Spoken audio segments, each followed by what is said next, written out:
Welcome to the Reinvent Relevance podcast. I'm your host, Jason Mutzfeld, Director of Learning at Merfeld Career Management.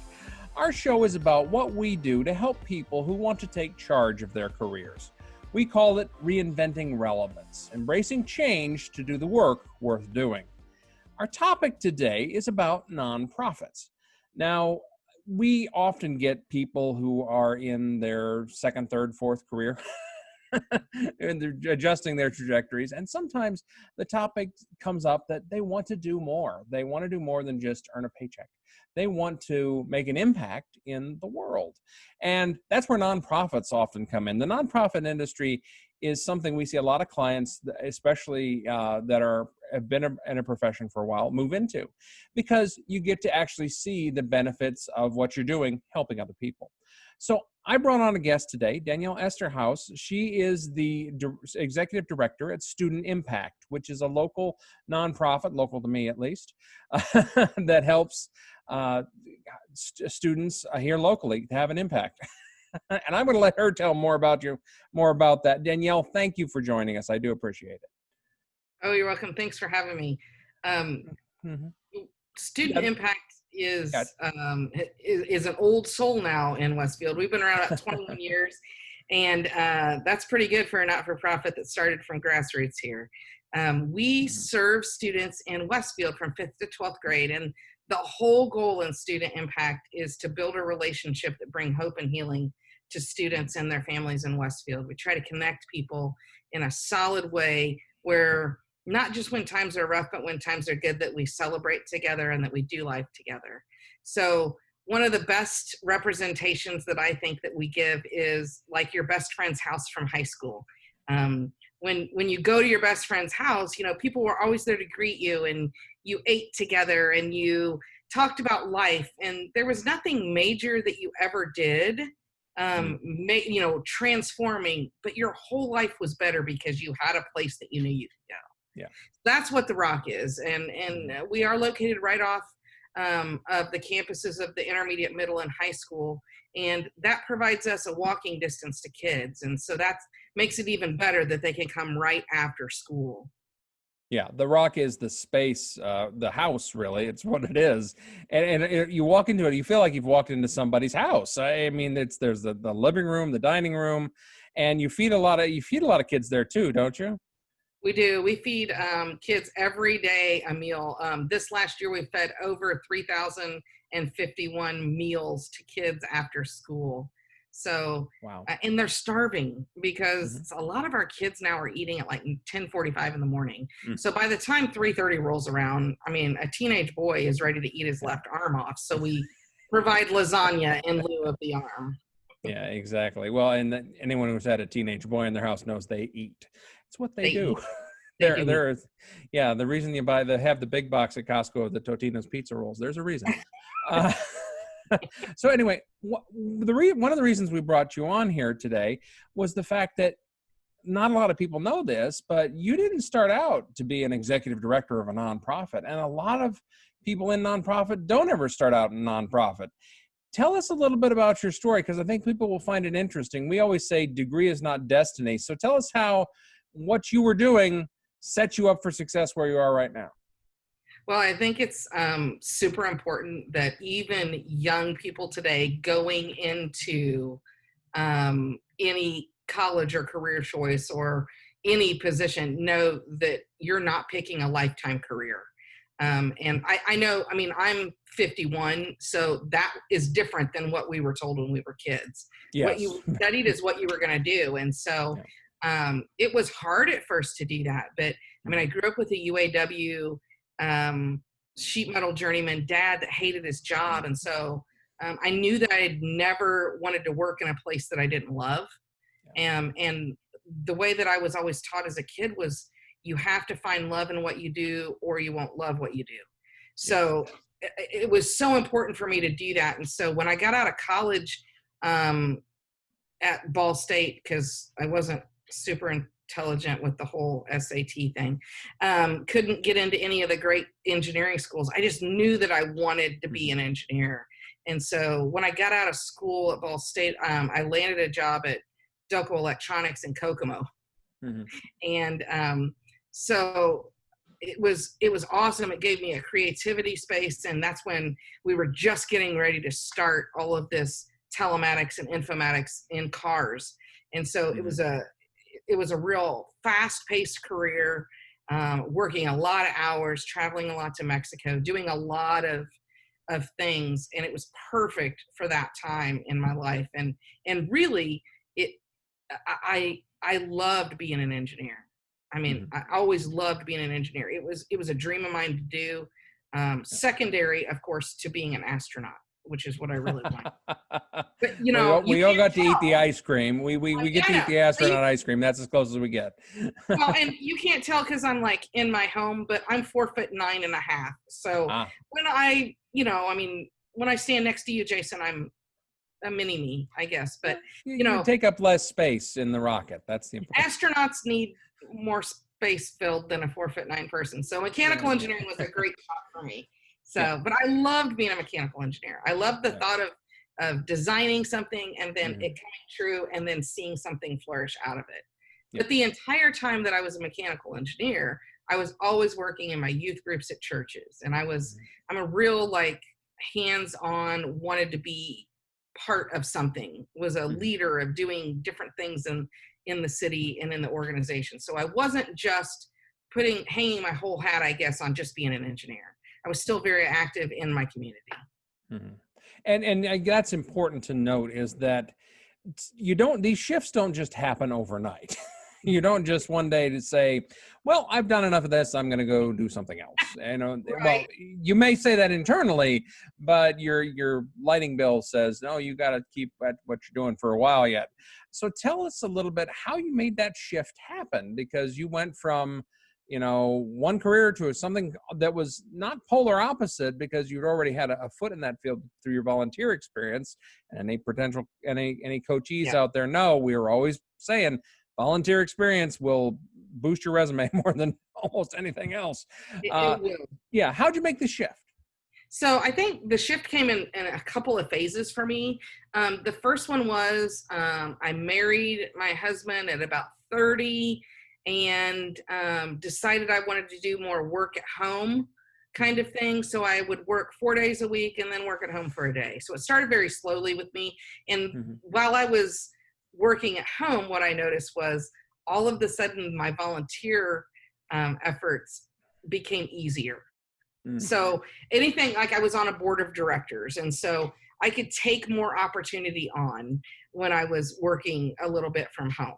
I was more available to have a lunch in town, for instance. So it started very slowly that way. The second thing that happened was Delco Electronics had went away and become a new company under Delphi. And then at the point that this happened, I'd already been working 15 years for the company, and they were offering a couple of different things. They were asking people to leave, for one, but the second thing that they were offering was like career counseling for free for anyone. And I thought, I'm kind of one of those people, if I can find out something, let's do it. If it's free, let's go.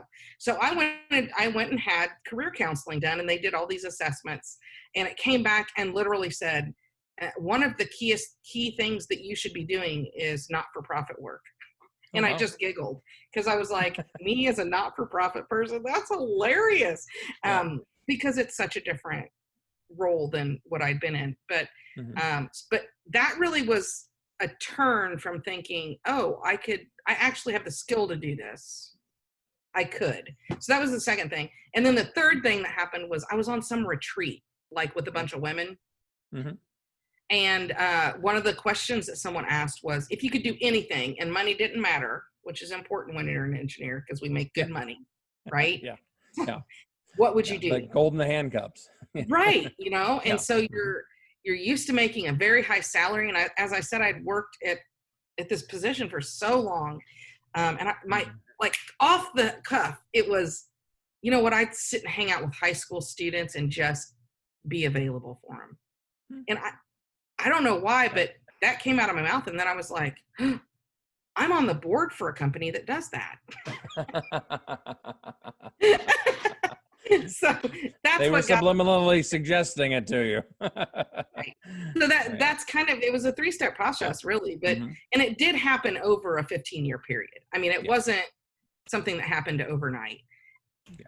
Gotcha. And those aha moments that truly do, they're moments of awakening, as the spiritual gurus would Right. say. You just go, oh, okay, suddenly everything seems to fall into place. And they are so fantastic when they happen. I love it in a coaching session when I get somebody to go, oh, I'd never thought of that. And a lot of people, I think that's why they play the lottery, to be honest with you. They want that ticket that, oh, look, I now have permission to do whatever I want. And, you were lucky enough to know, oh, well, have that come to you. And so you had worked with Student Impact for a long time, and then you just eventually just took it over. So, that's there was more involved fantastic. in that. But It was more involved than that. But exactly. How did you address? People probably looked at you like we said, golden handcuffs. You make good money, you get good benefits. My dad was a UAW journeyman electrician, so I understand some of what you're talking about. So there's a lot of pushback and social constraints saying, look, don't give up a good job. It's a good job, even though it could be a soul-sucking hellscape for all anyone knows, but it's good. It has good paycheck. So tell me, how did you address that when people came to you and said, "Are you nuts?" It's a good question because there's a point. I'm a very energetic person, very positive, generally speaking. But the last few years when I was working at the job, I could feel the weight.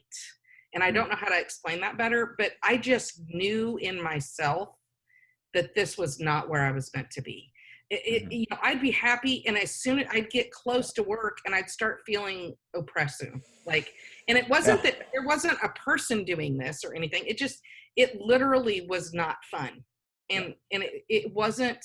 What you want in a job is something that creates that spark that you're like, oh my gosh, even though I have to work a lot of hours, this is what I want to do. Yeah. That wasn't there anymore. And so it was easier to explain to people, like, it just wasn't right. But I'll tell you, people question you when you're making close to 6 figures and you go back. I worked the first 3 to 4 years for Student Impact for free because we just didn't have a budget for that. And I needed to get it back in place. So I wanted to pay employees and not me. So, I went from that to nothing, right, very quickly. Yeah. Quite a shock. It was a big shock. But I'll tell you that, we had done things well in that even though I was making a good amount of money, we were saving a good amount of money. Yeah. Like my retirement fund is still from when I worked, and I haven't worked there for several years now. But, I had saved. And I also found out that when you're not traveling 30 minutes to and from work, and when you're not doing all this other stuff, you can wear your shorts and t-shirts to work. So there were a lot of less expenditures that needed to happen, and so because of that, I was happier because I could be around people. I could really engage in my city. And when I started being able to prove to people that what I was doing was meaningful work and they could see the passion in me, there was no conversation about why I'd made the change, because they could see the passion. Exactly. Yeah, that level of engagement, Gallup was always talking about engagement and how people are so frequently disengaged at work. Yes. Well, I always say engagement is just a fancy business word for, do you care? Do you even want to be here? Do you want to be here? And when you just reach that point where you don't want to be there, I hope there's a psychology graduate student out there looking for a thesis idea or a dissertation idea. Yeah, it'd be so great. Yeah. Well, what is a soul-sucking job and how do you define it? Because it's different for everybody, but I have that commonality. I hate to tell everyone, excuse me, everyone, we're going to have to interrupt for a moment while I move a cat. There's a giant orange cat here. So those of you watching the video portion of the podcast that was Gordon. He is our IT director. Anyway, it's always when you have cats and pets, Zoom calls are always fun. So what sort of advice would you give somebody that it was in a similar situation to you that I've been in? Look, I'm not feeling it, and I'm thinking of going into nonprofit work. What advice would you give someone, one, looking to get out, and number two, looking to get out specifically into nonprofit? Well, I think there's two things that I always tell people. The first one is it has to really rock your boat. Like, Hmm. nonprofit work is, I worked 70 hours a week as an engineer, Hmm. and it felt like 70 hours a week. 70 hours a week in a not-for-profit feels like 110 sometimes, because Yeah. it's so emotional. Yeah. Typically speaking, you're dealing with people that are hurting, people that have emotions. So you have to be able to have the time to do it. That's the first thing. But the second thing is, be super careful about starting a not-for-profit. I Yeah. really, really, really encourage you. There are Hmm. so many fantastic not-for-profits that are out there Yeah. that may already exist that can just really use somebody to take them to the next level. Um, Yes. don't go out and try to start a food pantry. There are so many. And go research all of them, do that kind of thing. You're smart because you're going to change your career, right? So do your research up front. You Yeah. don't want to start a not-for-profit to be competitive in your own community. That's Yeah. full insanity. So that's Hmm. the other big thing. But Yeah. really, I'll tell you what I did with student impact and how I made the change. I went and talked to every person that I would be connecting with and said, Hmm. what is it that I can do to help you? Mm. What can I do that would make your job better and easier in this community? What would you like people to know about Westfield High School, about the Lions Club, about the Rotary, about Hmm. the city of Westfield, about all of these things? So I went and talked Yeah. to all those people, and then set forth from there, deciding how does that job look like? Hmm. Can I do what they need me to do? Hmm. Right? Because nobody needs a specific thing that only one person can provide. We all need a vast majority of things. And so Yeah. not-for-profit work can be very specific, but it always intertwines with that wheel Yeah. um, of community and of support and of all that. So the first thing I would do is talk to all those people. I literally sit with the mayor frequently, Hmm. every, I don't know, 4 to 5 weeks, and talk about like what's going on and Hmm. where do you see the city going and how can we support you. But then what that turns into is the mayor then saying, hey, this is what we're seeing crime wise, or this is what we're seeing here. And then you can really turn and engage into what the actual need is into other not-for-profits. Oh yeah, it's knowing your audience. It truly is. It's knowing who you're trying to serve, and that level of networking cannot be understated. The value of that. That is No, so spot on. So well, that's about all we have for today. Is there anything else you wanted to say about student impact and the work you're doing?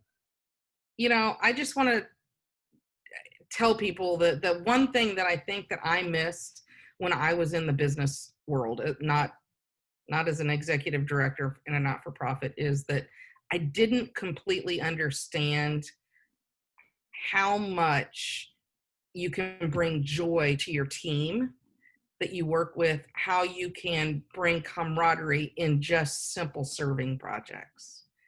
Um, and one of the things that I've learned in the not-for-profit world is that we can keep people engaged in your business longer by allowing them to serve together.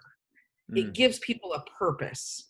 And yeah. so I would really encourage people to just do little things. Like, I don't this week on Monday, we're working with a group that are making little homeless kits. Mm, Toothpaste, toothbrush, and then we donate them.